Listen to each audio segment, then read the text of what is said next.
les amis et tous mes vœux pour 2026. En cette période de Nouvel An, intéressons-nous à l'allocution du président de la République du 31 décembre.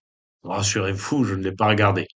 Et on pourra toujours se réjouir que, d'année en année, ces discours creux et autosatisfaits intéressent de moins en moins de téléspectateurs. Je ne l'ai pas regardé, mais j'ai lu intégralement le texte sur le site de l'Élysée. Effectivement, ce baratin n'avait rien d'intéressant, mais était plutôt très inquiétant, car Macron poursuit sa seule obsession, instaurer un régime totalitaire. Vous en doutez?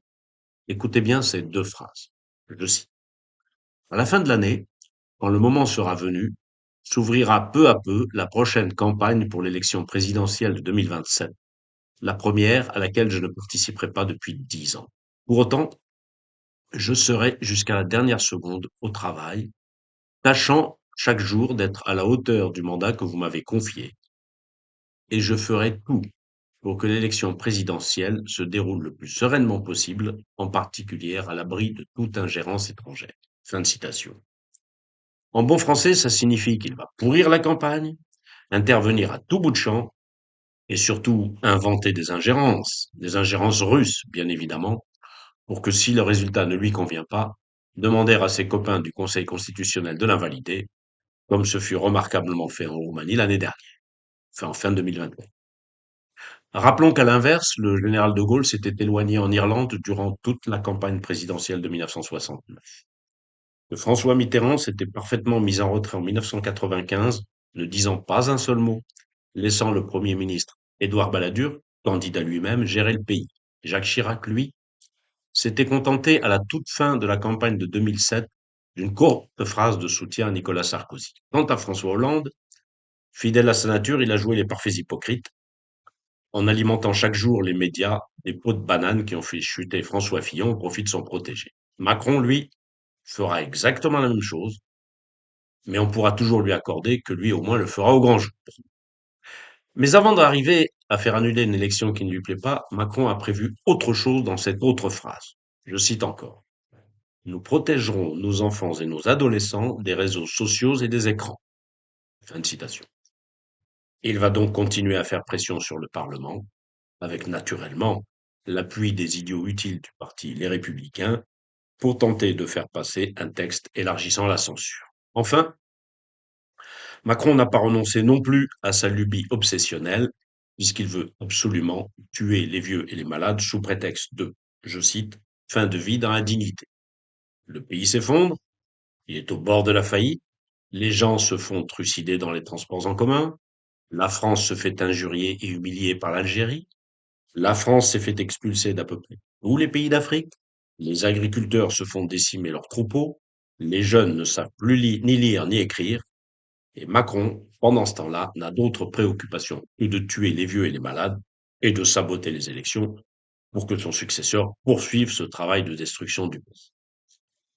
Un point cependant, on aurait tort de faire porter au seul Macron l'entière responsabilité de ce travail de destruction méthodique de la nation française, car s'il se permet tout cela, c'est d'abord parce que les opposants refusent de faire leur boulot. Sans même aller jusqu'à le destituer, ils auraient pu, depuis 3 ans et demi, mettre à profit l'absence de majorité parlementaire pour censurer systématiquement tout gouvernement et l'acculer à la démission. Les opposants n'ont jamais voulu le faire et portent à ce titre, eux aussi, une lourde part dans l'effondrement du pays. À propos de destitution, j'imagine que vous avez tous, chers amis, été stupéfaits de l'intervention de Donald Trump à Caracas pour ramener Maduro dans une geôle new-yorkaise et qui viennent s'expliquer sur le narcotrafic qu'il organise pour gangrener non seulement les États-Unis, mais probablement aussi l'Europe entière. Sur cette intervention américaine, je veux être précis. Il n'appartient à aucune puissance étrangère de vouloir se débarrasser du dirigeant d'un pays tiers, au motif qu'il serait un dictateur. Ça, c'est la raison stupide pour laquelle Macron a cru bon de remercier Donald Trump. Ça s'appelle le droit d'ingérence, inventé par les Kouchner, les BHL et mis en application de la façon remarquable que l'on sait par les néocons de tout poil, avec les résultats que l'on a vus en Irak, en Libye, etc.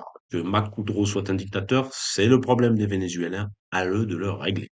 En revanche, Donald Trump est intervenu parce qu'il gangrène les États-Unis par la drogue et par l'invasion migratoire de ses ressortissants qui votent avec leurs pieds. La tâche de Donald Trump est de défendre son pays. Il a donc décidé de régler le problème. Bravo. Pour établir un parallèle, Macron ferait bien d'aller chercher Tebboune parce qu'il nous insulte, se moque de nous en nous renvoyant ses indésirables et parce qu'il détient en otage un ressortissant français, mais pas parce qu'il serait un dictateur, ce qui entre nous est le dernier de mes soucis. Ajoutons un point, les répercussions de la chute de Maduro sur les mollahs iraniens. En effet, le Venezuela est un de leurs alliés les plus sûrs. Et surtout, le Venezuela est le coffre-fort de tout l'argent détourné par milliards, les gardiens de la révolution, les pasdaran qui tiennent la République islamique. Si Donald Trump et un nouveau pouvoir vénézuélien ont main basse sur les avoirs iraniens au Venezuela, le pouvoir des islamistes de Téhéran, déjà soumis à des manifestations de masse, ne tiendra pas longtemps. Affaire à suivre. Enfin, je voudrais rendre hommage à Brigitte Bardot qui nous a quittés le 28 décembre. Je ne parle pas vraiment de l'actrice parce que justement, en 91 ans d'existence, elle n'a exercé ce métier que 21 ans durant et n'a pas tourné une seule image depuis 52 ans. Je veux rendre hommage à cette femme de conviction qui n'a pas hésité à quitter un milieu qu'elle n'aimait pas, mais qui lui rapportait aisance matérielle, honneur et célébrité, uniquement pour défendre ce à quoi elle croyait, la défense des animaux. Évidemment qu'à l'heure où des technocrates totalitaires détruisent la paysannerie en exterminant le bétail à échelle industrielle, on ne peut qu'opposer l'infinie humanité de l'une à la monstrueuse barbarie des autres. Ajoutons aussi que ce combat ne fut pas le seul de Brigitte Bardot. Brigitte Bardot s'est toujours et avant tout battue pour la liberté. À l'heure où la France et l'Europe dérivent tranquillement vers un régime de surveillance généralisé, c'est d'abord cela que je retiens. Liberté des femmes, liberté d'expression, liberté de dire à tous et à chacun ses quatre vérités, à commencer par les plus puissants, et le plus puissant d'entre eux en ce moment, le squatteur de l'Élysée, à qui elle a adressé le 26 avril 2023 une lettre commençant par ces mots. Je pense que cette lettre que je vous adresse avec tout mon mépris vous fera peut-être prendre conscience de votre inutilité et de votre lâcheté. Vous faites de la France une poubelle qui vous sert de trône et vous prenez un plaisir sadique à faire souffrir votre peuple, mais aussi les plus humbles, les plus vulnérables et les plus soumis, les animaux.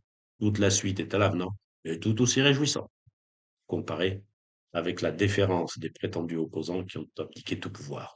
Adieu Brigitte Bardot et merci pour tout. Au revoir les amis.